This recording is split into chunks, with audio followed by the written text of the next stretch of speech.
So in this video, I wanted to show everyone how to change your cross-click pen from a cross refill to a Parker G2 style refill. It's going to give you a lot more different options as for what refill you go with. And in my opinion, it'll let you upgrade from that standard cross refill. The cross-click is a very popular pen, sells for about $15, $16. I know it's not my favorite, but I know a lot of people like these a lot.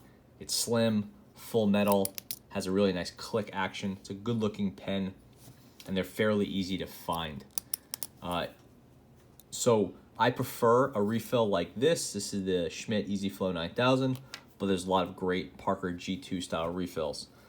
The Cross uses something similar to a Parker refill, but not the same.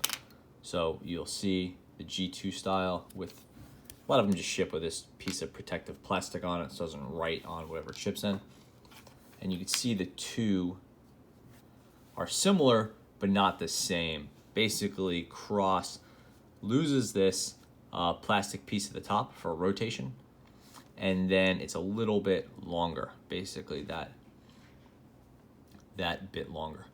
So what you want to do is you want to make up the difference between the two, and it's hard to see what that looks like in there. You can kind of make it out, but it's not entirely clear the contour of it, and you can't really get at those parts without breaking the pen, at least from what I could tell. Maybe you could pop it through, but a lot of this stuff is it's not a screw fit, it's a press fit, so the pen's not user serviceable. So I've been experimenting with this pen a little bit, and basically what you want to do is you want to get just a little shim, just like this. And all this is the end of this piece that came with the Schmidt chopped off.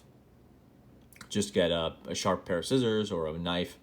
Obviously be super careful, but just chop off whatever that is, 2 millimeters, something like that. So then you get this, you put it in here, and you want to try to line it up in that hole. It's a little hard to make out, but line it up in the hole. And if it doesn't fit, just give it a good shake. Then put this down, and remember it's a press fit for the cross click, not a screw fit. And if this doesn't seem like it's going to fit initially, a Parker G2 style refill with a metal body, it will fit. Just you might need a little bit of wiggle here, especially if there's some sort of tape or sticker there. A little bit of wiggle. Feel another bit of resistance right here, and that's just getting past some sort of seam in here. But just wiggle it; it'll go through. And then right here, you'll feel something else. Again, just give it some time, and it'll go. And I've used this refill with this pen before, so it's worn down this a fraction of a millimeter and made the difference.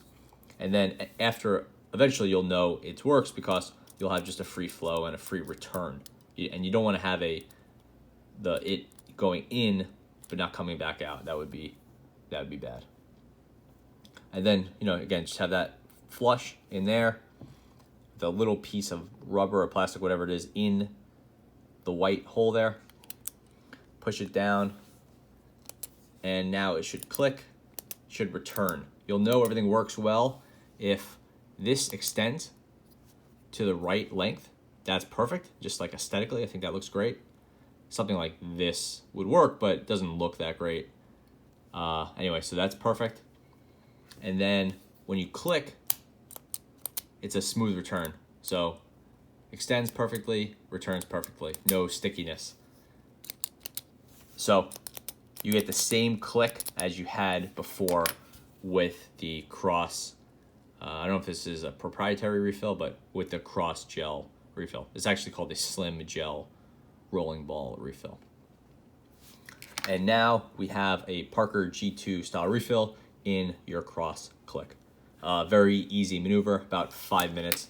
Hardest part is finding a refill with one of these plastic things and then chopping down that 2 millimeters, whatever it is, and it's really hard to refine it. So a lot of times if you do too long or too short, you gotta just chop another one.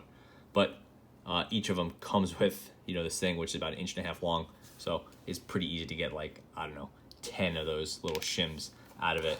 And there's a lot of other things you could use. This is something that would come in the back of a Pilot G2 style refill. You could chop that down. I've seen people use other things. It's not like there's any secret sauce here. I just need a 2mm or so shim that's not too wide in diameter. So yeah, and now I feel like you have a highly upgraded cross-click pen. Or if you don't like the Schmidt Easy Flow, there's a lot of different pens out there, or a lot of refills out there. Check out my best Parker G2 style refill video, and that should be informative as well. So thanks for watching.